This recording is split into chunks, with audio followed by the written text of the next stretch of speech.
हाँ जी बच्चों, कैसे हो आप सब लोग? ठीक ठाक हो? कैसी चल रही है लाइफ आपकी? सर 2 घंटे हो गए, हमें पता कैसी चल रही है।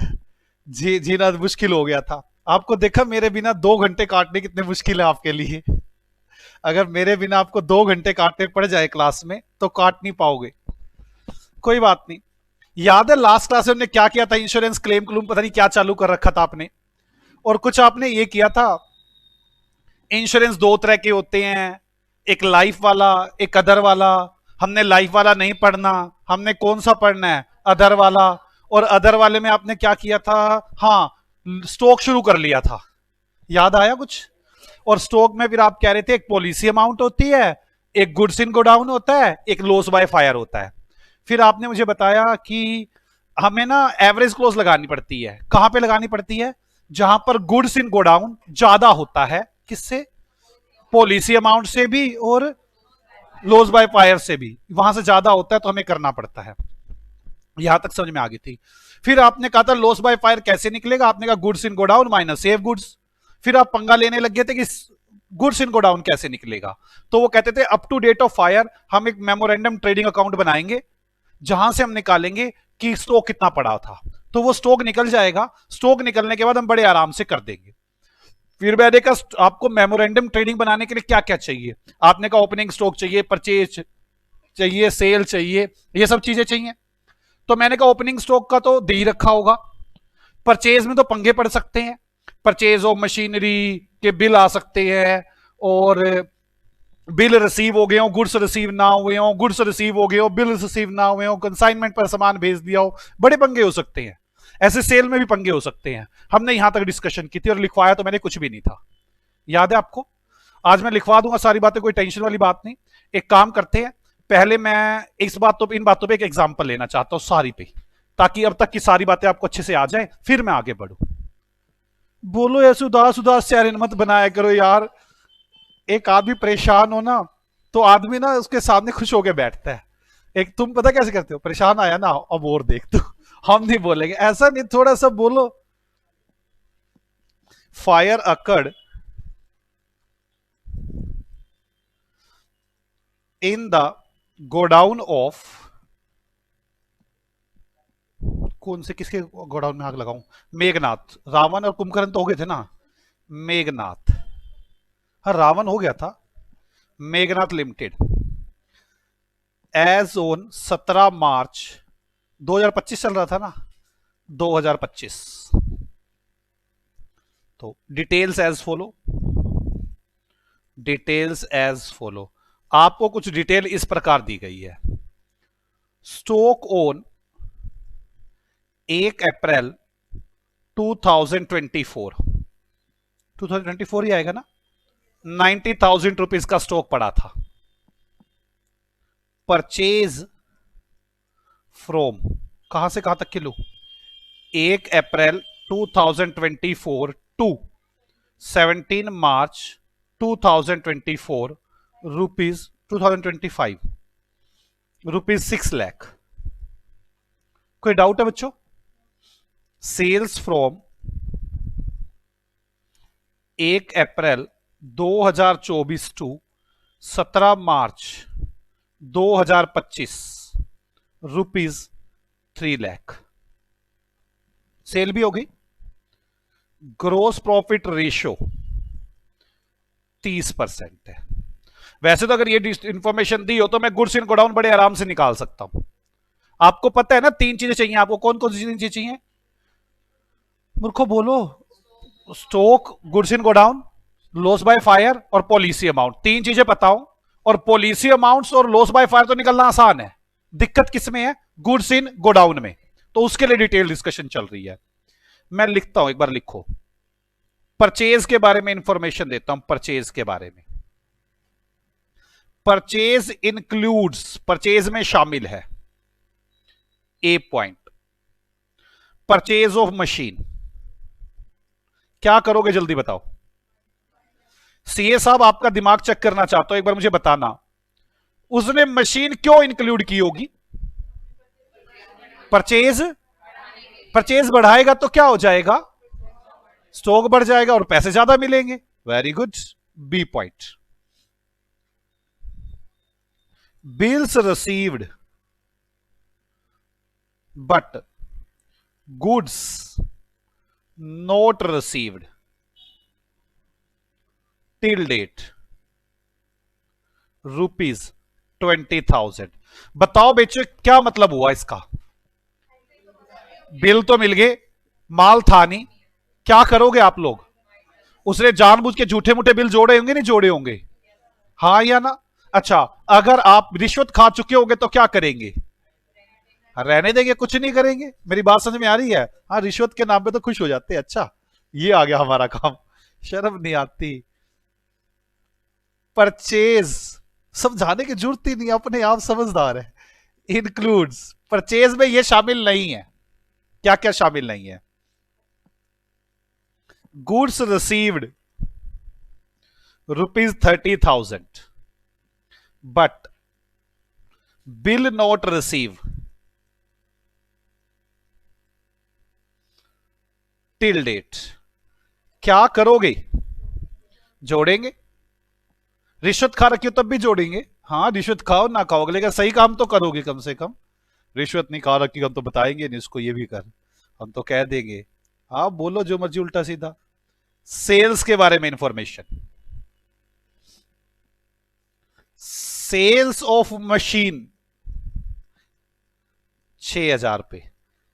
सेल्स इंक्लूड्स है, सेल में शामिल होगी सेल ऑफ मशीन। क्या करोगे, क्यों, अगर आप सेल बढ़ा दोगे तो स्टॉक कम हो जाएगा, स्टॉक तो कम था ही नहीं। मेरी बात समझ में आ रही है आपको, पक्का ना।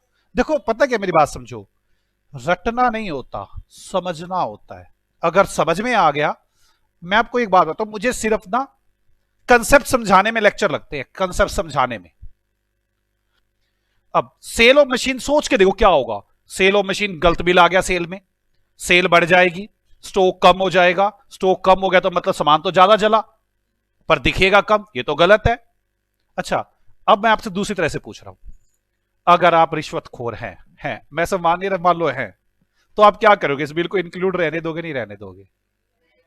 रहने दो। अगर आप रिश्वतखोर है तो नहीं रहने देंगे, और अगर आपको रिश्वत नहीं दी उसने तो क्या करोगे, रहने दोगे, बताओगे नहीं उसको। बाकी छोड़ो, आपको कहा मैं बताऊं। सर अब आप हमें रिश्वत सिखा रहे हो, नहीं मैं ऐसी कोई बात नहीं कर रहा, आप पहले से तेज है। गुड सोल्ड ₹10,000, ₹10,000 का माल बेचा, एंट्री मेड, एंट्री बना दी, but goods not sent, goods not sent. वैसे तो अगर सच बताओ तो वो अकाउंट्स तो कहती है एंट्री बनाओ, सामान बेच दिया ना, सामान गया नहीं तो क्या हुआ। अगर बिल कट जाए तो बस हम तो एंट्री बना देते हैं, लेकिन रियल में तो वो सामान जला ना, क्या उसे सेल में इंक्लूड करना चाहिए, नहीं। आगे, sales not includes, sales not includes, sale में शामिल नहीं है।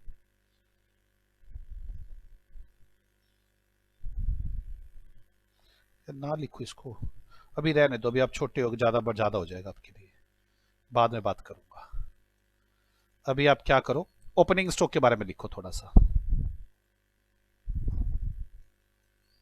Opening stock valued at 90% of cost. हमने ओपनिंग स्टॉक की वैल्यू 90% पर की हुई है, गलत किया हुआ है आपने। पूरी वैल्यू लिखो जितने की है, हाँ या ना, ना ज्यादा ना कम, तभी तो सही वैल्यू का स्टॉक निकलेगा ना जो जला है। बोलो यार, ड्रा रखा तुमने और कुछ नहीं है। पॉलिसी अमाउंट ₹2,00,000, 2,00,000 की पॉलिसी है, और सेव्ड गुड्स, सेव हो गए हैं गुड्स ₹10,000। चलो जी, ये क्वेश्चन है, calculate claim to be lodged, calculate claim to be lodged. आप बताओ कितना क्लेम बना लोगे। सबसे पहले क्या बनाओगे जल्दी बताओ। मैं कहां से कहां तक का, 1 अप्रैल से लेकर up to date of fire. Fire की डेट कब है, 17 मार्च। ओके ना, आ जाओ बनाए solution. Calculation of goods in godown, godown में कितना सामान है हम वो कैलकुलेट कर रहे हैं। तो क्या बनाओ बच्चों, memorandum trading account, calculation of goods in godown, memorandum trading account, memorandum trading account. एक बार लिख देता हूं मैं कहां से, 1 अप्रैल 2024 टू 17 मार्च 2025।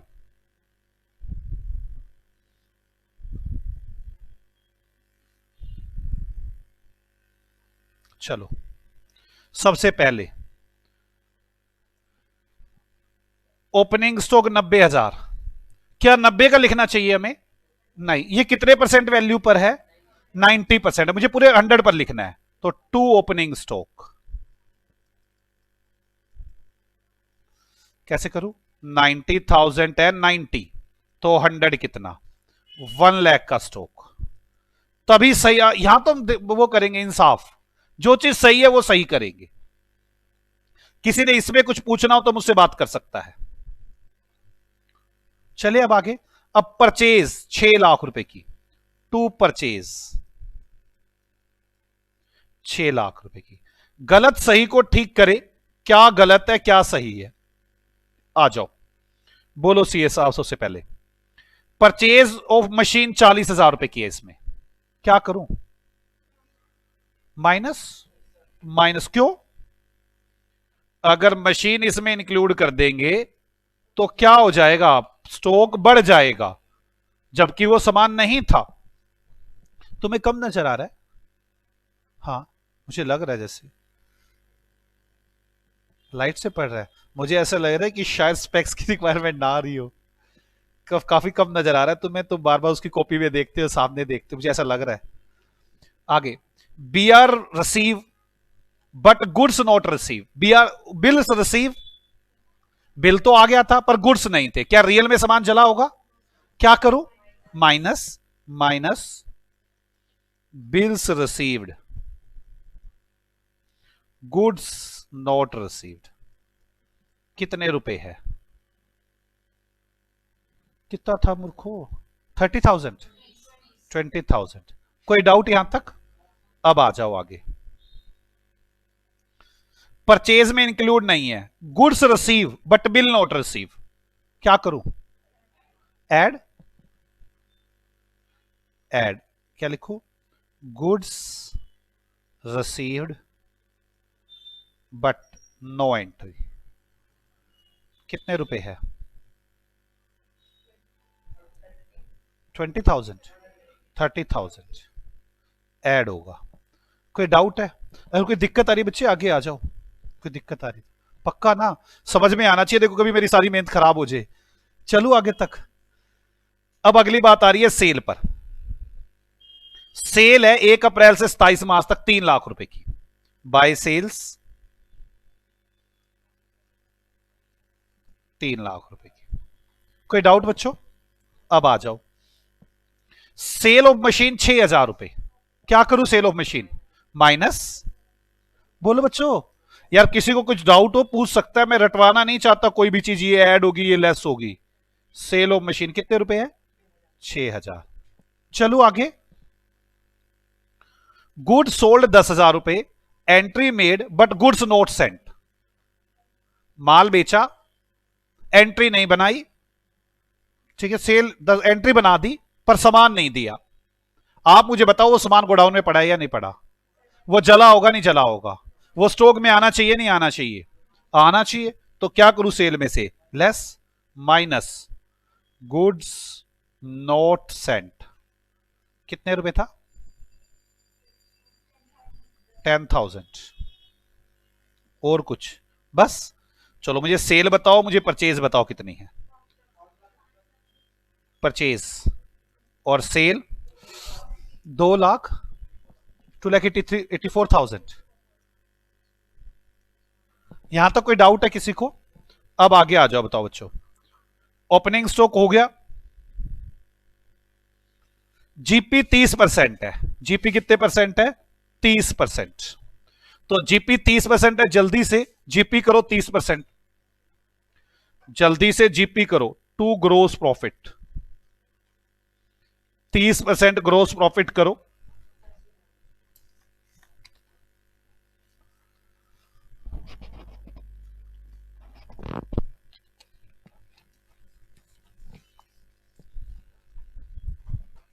कितना आ गया बच्चों? 85,200। ओके। बैलेंसिंग फिगर क्या आएगी? By goods in godown. जिस दिन फायर हुई उस दिन गोडाउन में कितना सामान था, ये आ जाएगी बैलेंसिंग फिगर। जल्दी बताओ मुझे बैलेंसिंग फिगर क्या आ रही है? Goods in godown balancing figure क्या आ रही है? हाँ जी बच्चों, 4,71,200। कोई डाउट है किसी को? गुड्स इन गोडाउन आ गया बच्चों। अब क्या निकालूं? Loss by fire. कैसे निकलेगा loss by fire? Calculation of loss by fire, या आप ऐसे भी लिख सकते हैं, statement showing calculation of loss by fire. Goods in godown कितना है? 4,71,000 माइनस 200 माइनस सेव्ड गुड्स। कितना सामान बच गया? 10,000। कितना लॉस हुआ? ये लॉस बाय फायर हो गया। Calculation of claim to be lodged. आप बताओ कितना क्लेम डालेंगे? मुझे आप ये बताओ, पूरे 4,61,200 का क्लेम मिलेगा या नहीं मिलेगा? मैं आपसे जानना चाहता हूं। नहीं मिलेगा तो क्यों नहीं मिलेगा? हमारी पॉलिसी अमाउंट कम है। किससे कम है? गुड्स इन गोडाउन से। तो कौन सी क्लोज लगेगी? Average close. गधो, एवरेज क्लोज ऐसे चेहरे बना रहे हो? नहीं पता चला? आपका गुड्स इन गोडाउन ज्यादा है, लॉस बाय फायर से भी और पॉलिसी अमाउंट से भी। तो क्या लगेगी? Average close. पक्का ना? वैसे ये वाली बारी में तुमने ऐसा हरकत की है, हिला दिया मेरे को। कैसे करोगे एवरेज क्लोज? लिख लो पहले, loss by fire divide by goods in godown into में policy amount. Loss by fire कितना है? 4,61,200, 4,71,200 इनटू कितने लाख? 2 लाख। कितना आ गया? 1,07,50। ओहो, क्या कर रहे हो? 55। चलो, आपने यहां तक की बातें कर ली। यहां तक की मुझे लगता है आपको बातें समझ में भी आ गई। कोई दिक्कत नहीं, पहले इतनी बातें लिखवा दूं आपको। आ जाओ थ्योरी में चलते हैं, इतनी बातों को लिखते हैं। थ्योरी में चलते हैं। इतनी जो स्टार्टिंग में थ्योरी छोड़ी हुई है ना, वहां पे कॉपी के स्टार्टिंग में 5 पेज छोड़ने होते हैं, उसके बाद एग्जाम्पल करने होते हैं। बार बार बोल बोल के थक गया, तो जो पहले वाले 5 पेज होते हैं उन पे लिखना शुरू करें। अब लिखे थ्योरी। चैप्टर का नाम है इंश्योरेंस क्लेम। इंश्योरेंस क्लेम लिखो। Two types of insurance. Two types of insurance. दो तरह के इंश्योरेंस होते हैं। Number 1 life insurance, number 2 general insurance.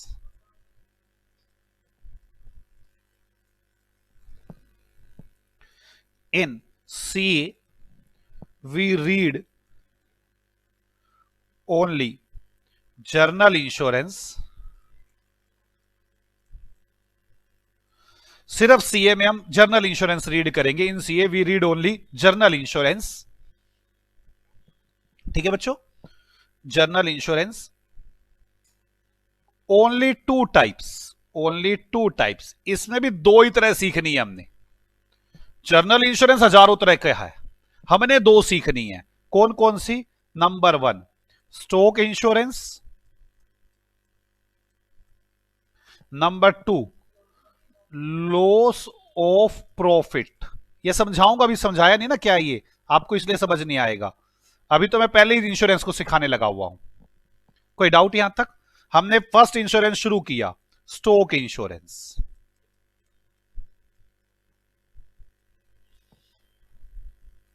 ठीक है, स्टॉक इंश्योरेंस में सबसे पहले calculate loss by fire,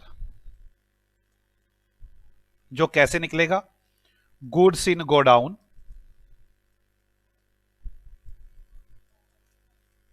minus saved goods,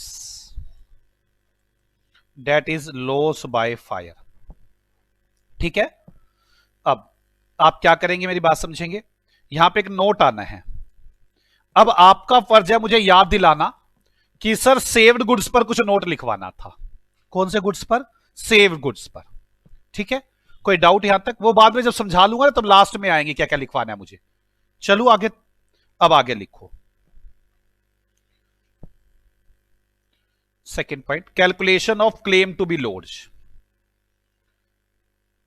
calculation of claim to be lodged, कितना क्लेम डालना है।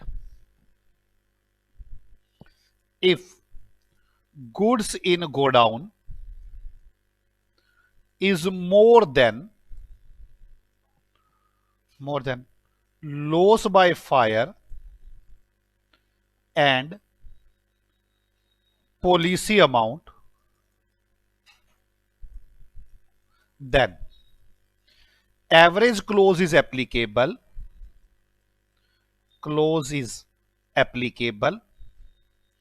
तब एवरेज क्लोज लगती है। कोई डाउट बच्चों किसी को? तब एवरेज क्लोज लगती है, और एवरेज क्लोज क्या होती है? Loss by fire divide by goods in godown multiply by policy amount. यहां तो कोई डाउट है बच्चों किसी को? समझ में आ गया आपको मेरी?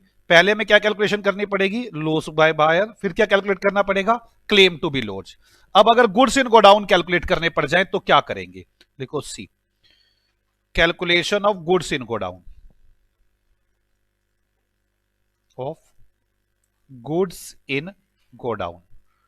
गोडाउन में कितना गुड्स है ये कैसे कैलकुलेट होगा?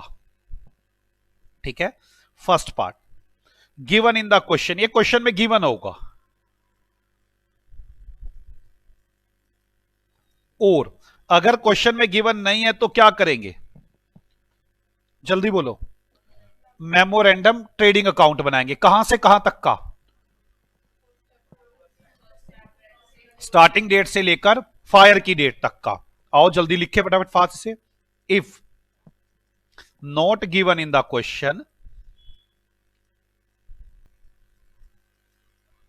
then we prepare memorandum trading account up to date of fire। तो हम फायर की डेट तक का मेमोरेंडम ट्रेडिंग अकाउंट बनाएंगे। ठीक है बच्चों, फॉर्मेट बनाएं उसका, memorandum trading account.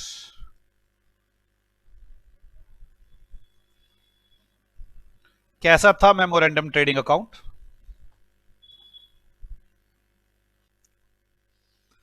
Memorandum trading account लिखें, टू ओपनिंग स्टॉक,